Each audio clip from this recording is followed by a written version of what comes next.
ইদানিং জল্লিন আমিন না বলে দল্লিন বলা হচ্ছে।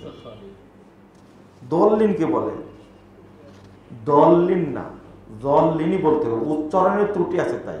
আর এটা নিয়ে, এটা এমন কোনো মাসালা না যে মাসালা না করলে নামাজ বাতিল হয়ে যাবে, কেরাত বাতিল হয়ে যাবে, এই মাসালা না। এই মাসালাগুলো মনে হচ্ছে আপনাদের কাছে অনেক বড় মাসালা, কিন্তু এটা কি এত বড় মাসালা? কেরাতের মধ্যে ভুল হলে সৌসেজদা লাগে? লাগে? তাহলে রমাজান না রমাদান বলেন? ওদু না ওজু বলেন? কোনটা? ওজু বলেন, কাজী বলেন না কাদি বলেন? এগুলো সব কিন্তু জোয়াল। কি এগুলো সব জোয়াল। আসলে উচ্চারণটা আমাদের জোয়াদি ছিল, আমরা হুজুরেরা চাপা চাপি করে কি বানা দিছি? দোয়াত বানা দিছে, বুঝছেন? হজরত নাকি? হজরতের কি আছে? জোয়াদ আছে। ওখানে ঠিক হজরত বলছি, কিন্তু আবার উচ্চারণ বলছি হদরত। উচ্চারণে বলি কি হদরত? রমদান তা বলে না। কিন্তু ইমামগণ রুকু থেকে উঠার পরে এবং সেজদা থেকে উঠার পরে আল্লাহু আকবার বলছেন না। ইমামগণ রুকু থেকে উঠার পরে এবং সেজদা থেকে উঠার পরে আল্লাহু আকবার বলছে না, মানে কি?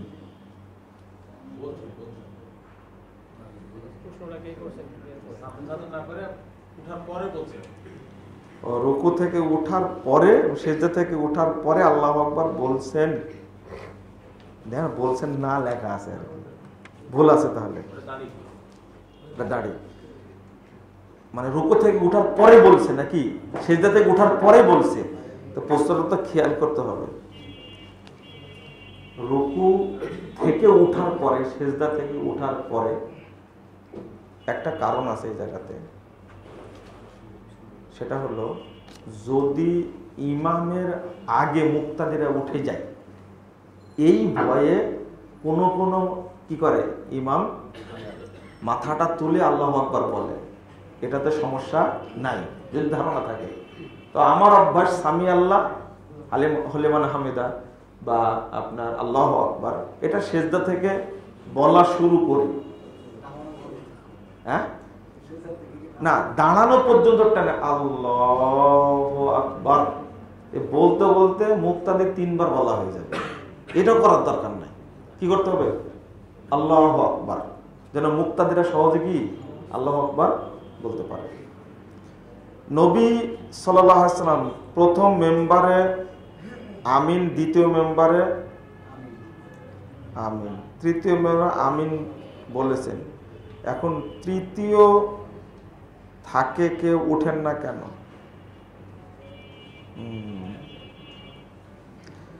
এটা একটা আলোচনা বর্ণিত হয়েছে যে আবু বকর রাদিয়াল্লাহু আনহু তিনি আল্লাহ রাসূল প্রথম স্তরে দাঁড়িয়ে খুতবা দিতেন বলে আবু বকর দাঁড়াতেন না। ঠিক আছে, আবার প্রথম দাঁড়াতেন না, দ্বিতীয়টাতে দাঁড়াতেন। এটা ওসমান ওমর রাদিয়াল্লাহু আনহু দ্বিতীয়টাতে দাঁড়াতেন না, তৃতীয়টাতে দাঁড়াতেন সম্মানের কারণে। এটা হলো একটা কারণ।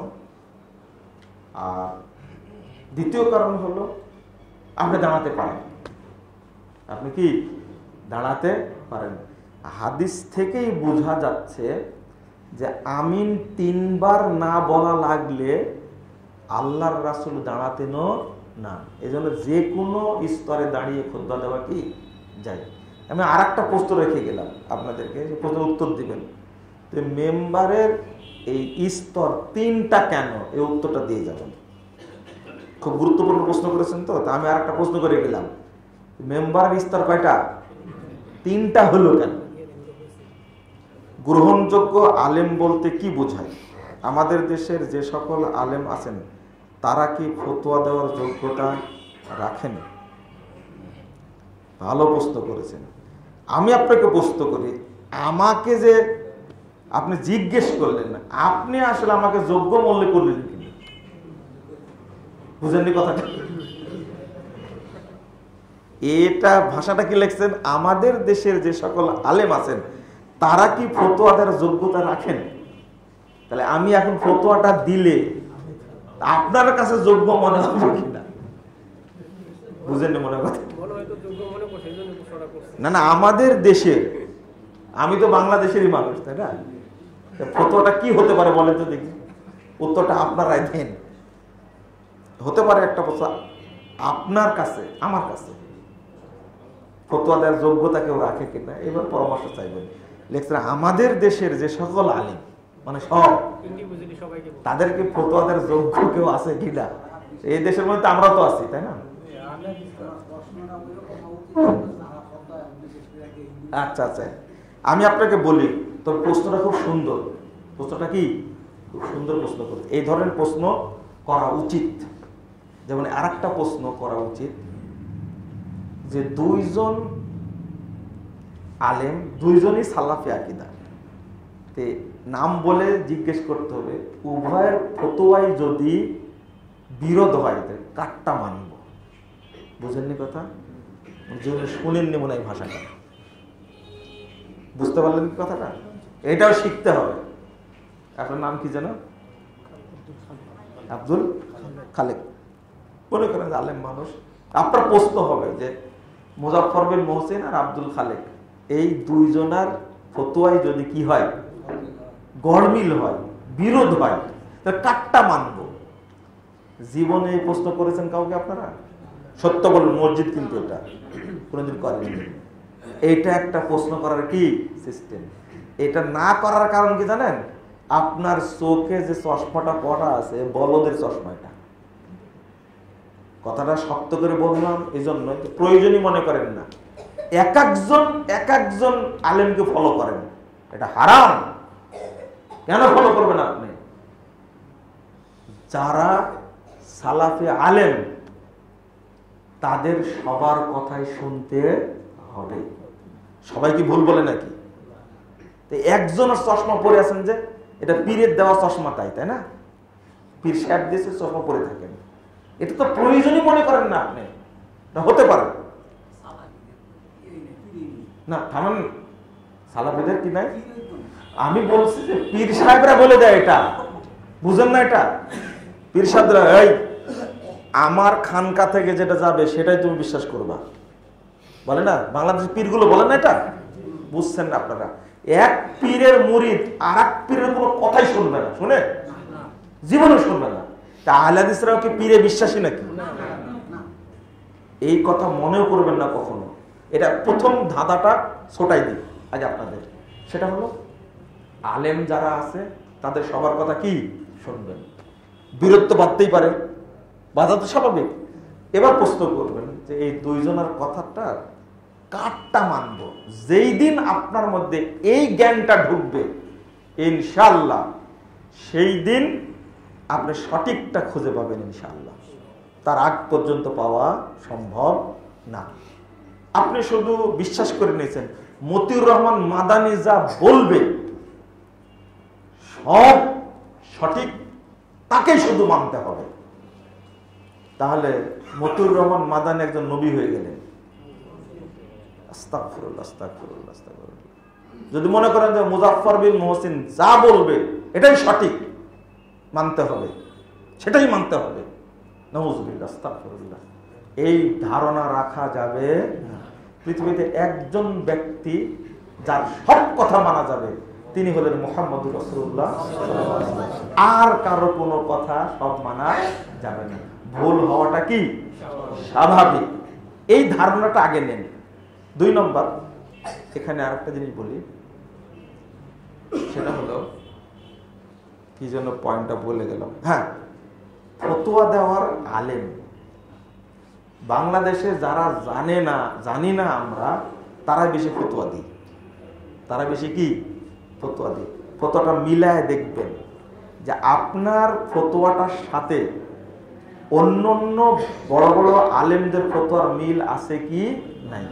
আমরা তো ফতোয়ার বই পড়ি না, না পড়েই ফতোয়া দিই, অথচ ফতোয়া ইবনে তাইমিয়া বিশাল ফতোয়া গ্রন্থ, সেটা পড়লে অনেক পরিষ্কার হয়। কিন্তু ফতোয়া ইবনে তাইমিয়া পড়ার যোগ্যতা তো থাকতে হবে নাকি? যোগ্যতা থাকা লাগবে না? ইবনে তাইমিয়ার ফতোয়া পড়ার যোগ্যতা লাগবে। তা আপনি যেটা ধারণা করছেন আমাদের দেশের আলেম ফতোয়াদের যোগ্য কিনা, আছে কিছু কিছু মানুষ ফতোয়া সঠিক দেয়। বাঙালিদের মধ্যে আপনি দেখবেন শেখ মতিউর রহমান মাদানী হাফিজাহুল্লাহ, তিনিও ফতোয়া দেন, কিন্তু ফতোয়া অনুবাদ করে ফতোয়া দেন। কি করে অনুবাদ করে ফতোয়া দেন? তার একটা মানহাজ আছে, নিজে ফতোয়া দেন না, খুব কম ফতোয়া নিজে দেন, সব ফতোয়া অনুবাদ করেন। সৌদি ফতোয়া বোর্ড বলেন, ইবনে তাইমিয়া বলেন, ইবনুল কাইয়্যিম রাহিমাহুল্লাহ বলেন, অনুবাদ করে ফতোয়া দেন। এইটা যদি আমরা জানতে পারতাম ভালো ছিল। আর একটা বুদ্ধি শিখাই দিই, আপনি প্রশ্ন করবেন এইভাবে, আপনি এইভাবে প্রশ্ন করবেন, আচ্ছা হায়াতুন নবী সম্পর্কে ইবনু তাইমিয়া কি বলেছেন একটু দয়া করে জানাবেন। বুঝলেন? প্রথম জানার নিয়ম এটা। সাহাবীরা এভাবে প্রশ্ন করতেন, আচ্ছা এই ব্যাপারে আল্লাহ রাসূল কি বলেছেন, আপনার কাছে কোনো হাদিস আছে? এই ফতোয়া এই মানহাজ মেনে চললে আমাদের মতো হুজুরেরা সাইজ হয়ে যেত। তাহলে ইবনু তাইমিয়াটা জানা লাগবে, জানার পরে বলা লাগবে, তাই না? এটা তাবিঈদের নিয়ম ছিল। একজন তাবি ইবনু আব্বাসকে জিজ্ঞেস করতেন না, বলতেন সরাসরি, আচ্ছা এই ব্যাপারে আয়েশা রাদিয়াল্লাহু আনহা কি বলেছেন বলেন তো দেখি। তিনি বলতেন কি, আপনারটা না, আমাকে প্রশ্ন করবেন আপনি যে আল্লাহ নিরাকার না আল্লাহর আকার আছে, এই ব্যাপারে ইমাম ইবনুল কাইয়্যিম রাহিমাহুল্লাহ কি বলেছেন একটু বলেন তো। এইভাবে প্রশ্ন করার নিয়ম, তাহলে সব সোজা হয়ে যাবে ইনশাআল্লাহ। আশা করি। জাযাকুমুল্লাহ খাইরান।